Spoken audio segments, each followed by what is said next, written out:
Good morning, good afternoon, good evening, whatever time of the day it is, welcome! Here is a quick little video clip explaining how to add external content to a Nearpod lesson. So on my lesson, I will click Add Slide, and you're going to choose this one, Web Content, and then you just put in the URL of whatever it is you want the students to do. So there's this really fun blood typing game.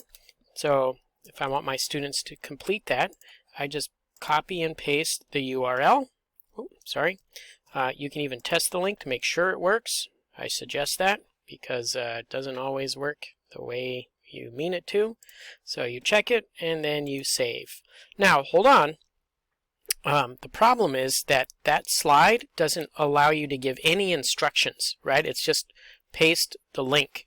So you really do need to add a slide right before it, on which you provide the instructions, right? So blood typing game, and then in here, right, you'd put the instructions for your students, including what you want them to do, how you want them to do it, and if there's anything you want them to turn in afterwards, how they're going to turn that in too.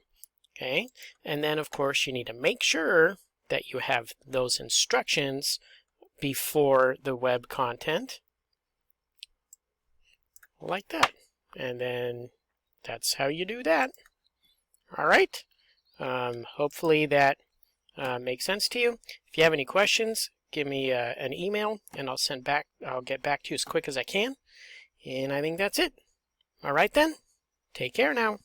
Bye-bye.